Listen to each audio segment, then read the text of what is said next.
heard the news from the BBC. Now it's your turn. Yo, you can join the conversation anywhere you want it. On the blog, on Twitter, Facebook, or worldhaveyoursay.com. Welcome to World Have Your Say.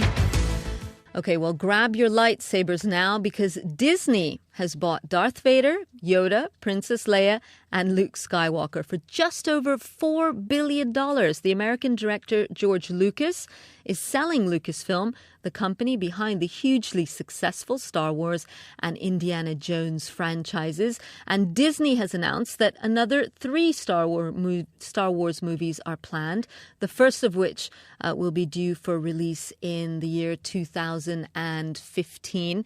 Now, this has been the most read story across the internet, certainly on the bbcnews.com site. Lots of Star Wars fans up in arms about what this is going to do to their beloved franchise, and lots of others saying, no, this is a good thing. Let's speak, first of all, to Jeremy Bullock. Jeremy, now, diehard Star Wars fans might probably already guess exactly who you are, but for others of us, can you give us a couple of lines from your character in the original films? Okay, here goes. Yeah. What if he doesn't survive? He's worth a lot to me. Put Captain Solo in the cargo hold. Yeah, something like that. Okay.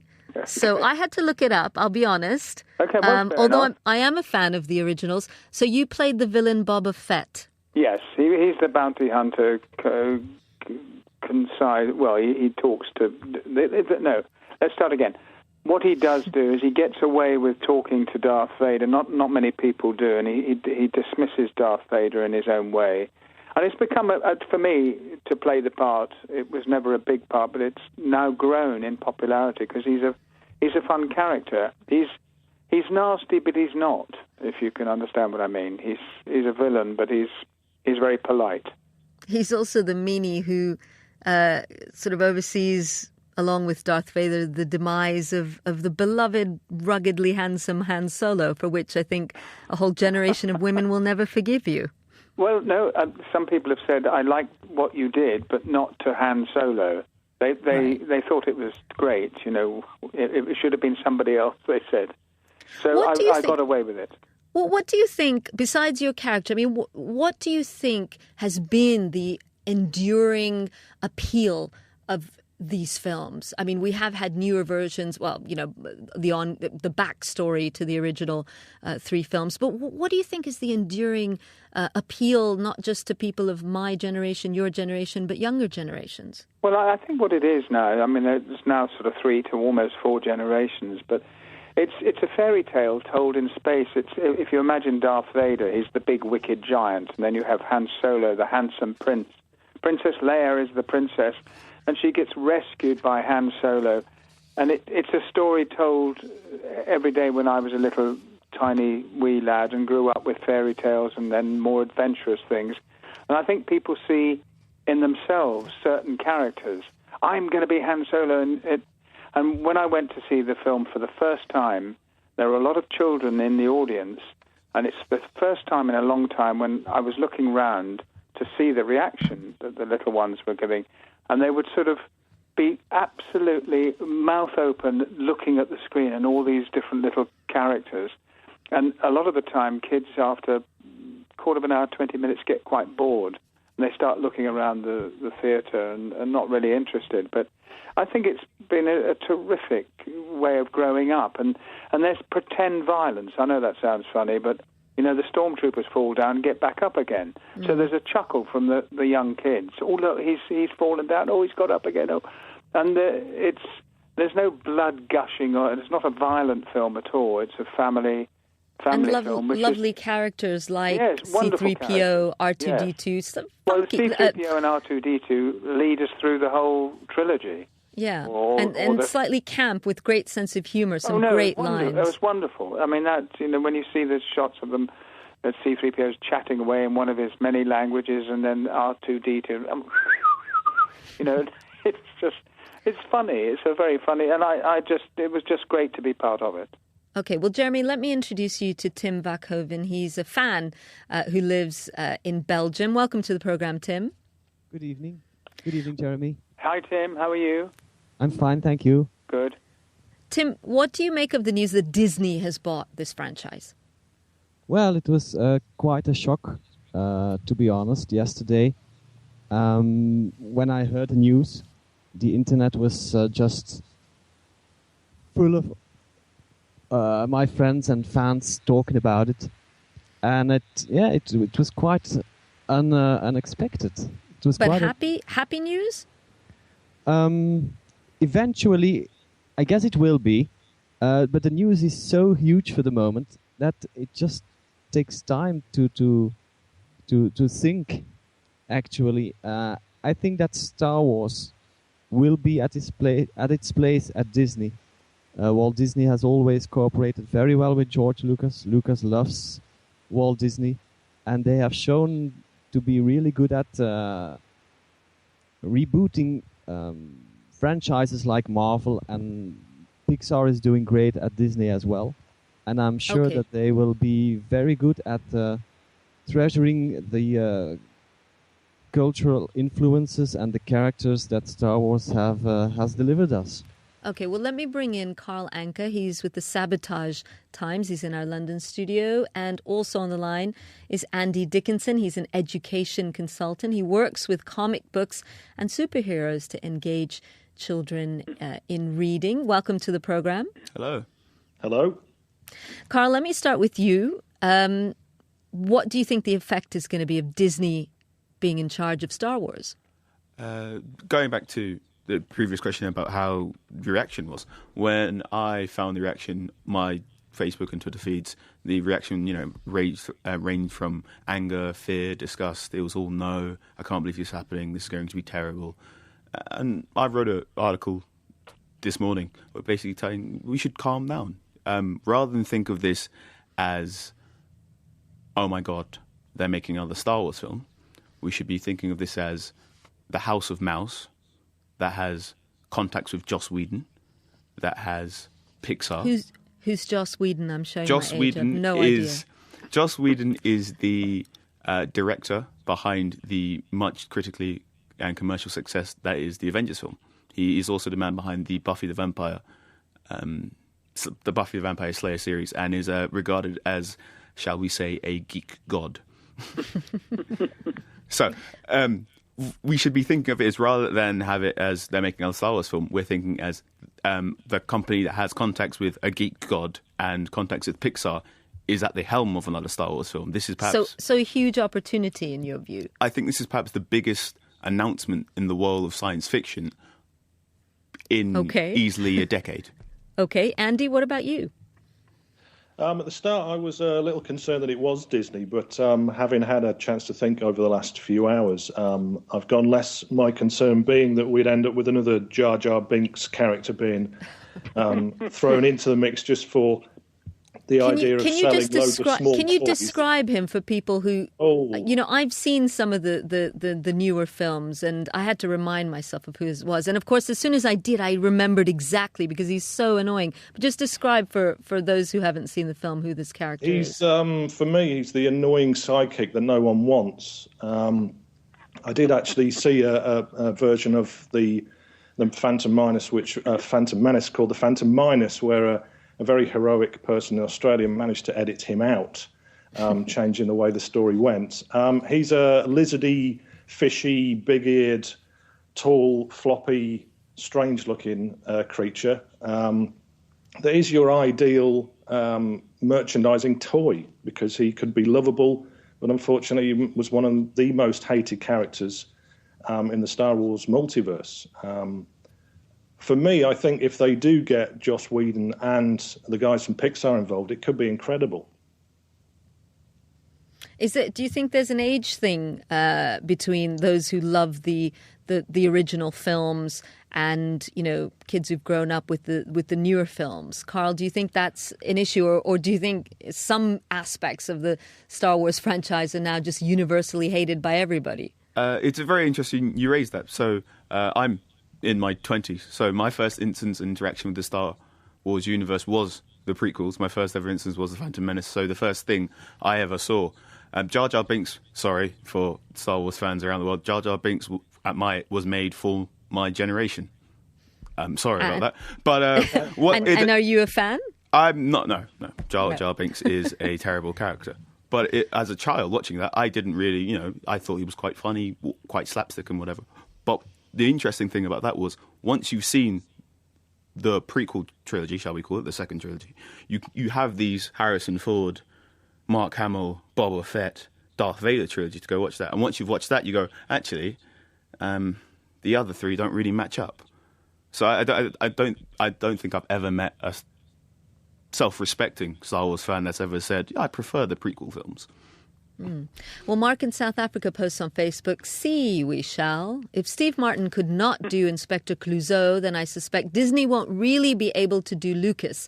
Honey, I Shrunk the Death Star does not have the same ring. Raymond in San Diego posts on Facebook, I'm not the hugest fan of either Disney or Star Wars, so whatever. I hope the new Star Wars movies turn out better than the most recent trilogy, though. And Seheshe in Lesotho posts on Facebook, been a fan since Return of the Jedi. Disney better respect the legacy, or as Yoda would say, concerned I am. I mean, I'm sorry, but this has just brought out every Yoda-type sentence all over the internet that you could possibly come up with. It also raises this question of, what George Lucas created, first of all, and what he kind of did to his own creation. He made these incredible films, this incredible storytelling, these amazing handmade models, a whole new way of filmmaking and special effects. And then, for a lot of fans, he really turned them off with, what people felt were not such great follow-on films.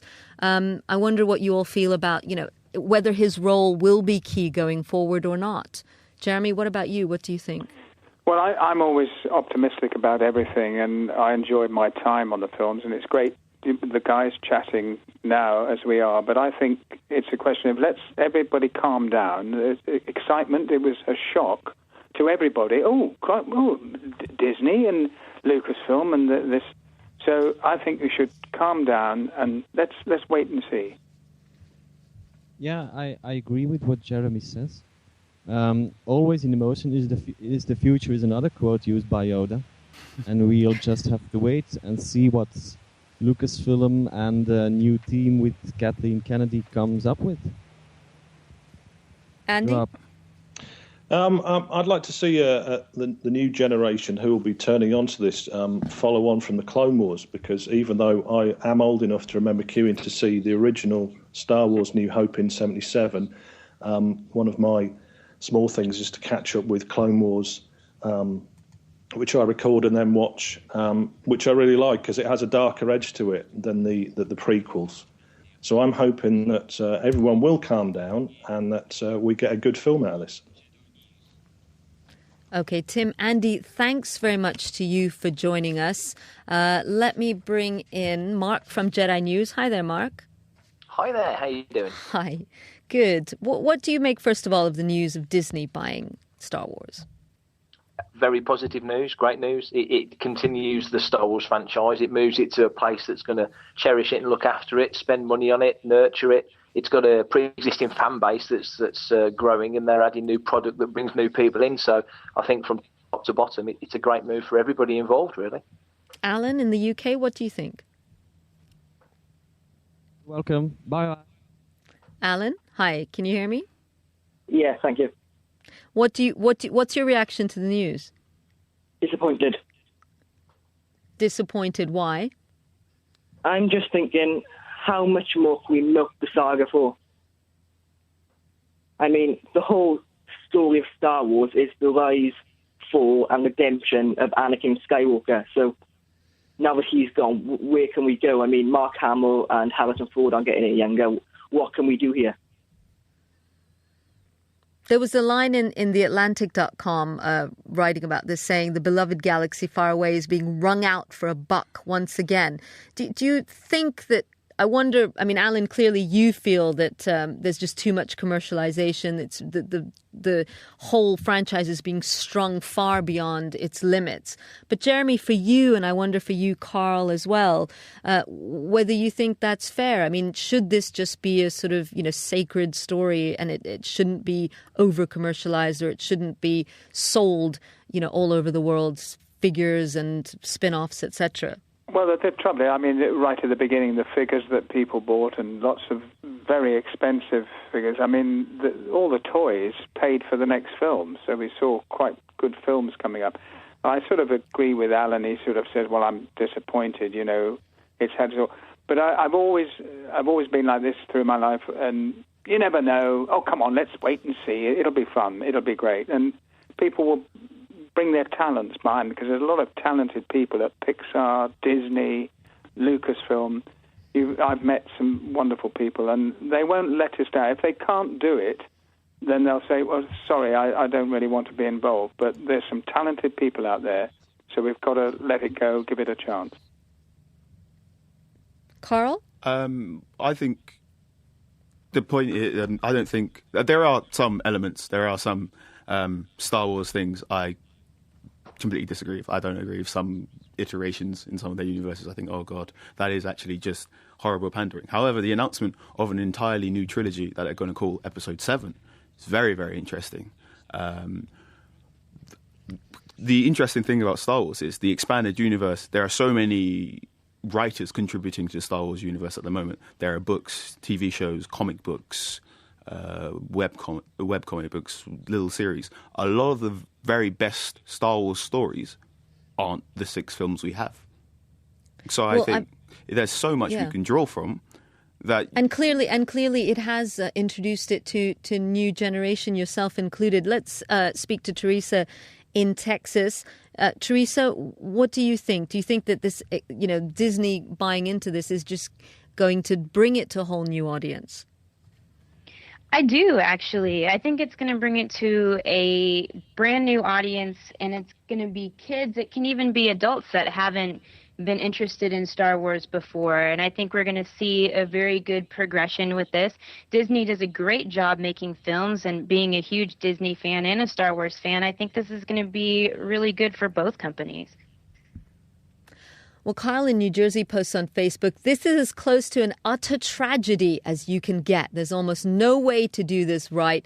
Episode 7 is the third rail of nerd politics." Bernie in Michigan writes, "What will be interesting is if Disney chooses to blend its media properties. For example, they've already begun to blend the Marvel Comics franchise, Spider-Man, Iron Man, Hulk, Captain America, with other properties." I'm slightly lost. I know who Spider-Man and Hulk and Captain America are. I did grow up with them, but I haven't seen these blended varieties. I just wonder, as a last question for you guys, what you would take forward and what you would love to see bite the dust in the new films. Carl, let me start with you. Bite the dust in terms of getting rid of? Yeah. Any characters, any storylines, any planets you would like to see vaporized? Rather than be negative and say what we can get rid of, let's be really positive. We haven't had an announcement of a writer, a director, a script. Nothing's been announced yet. They've just said they're going to make an Episode 7. They haven't said where the jump-off point is. There is so much we could possibly start from, and such a rich universe we can draw from. Just take your fancy and go. Have a nice time. Brilliant, thanks. And Jeremy, just a quick last word to you, 10 seconds or so. What would you like to see going forward? Well, I think the Force will make everything go forward. I'm always positive, and I think there'll be some terrific stuff. If it doesn't happen, it'll be very disappointing to have it all there. But let's be positive. Rather like, let me support my Tottenham Hotspur and see if they can win a game. That's how I deal with Thanks. All right. Thanks very much, Jeremy. Thanks to all of the rest of you. We look forward to the year 2015, and may the Force be with you.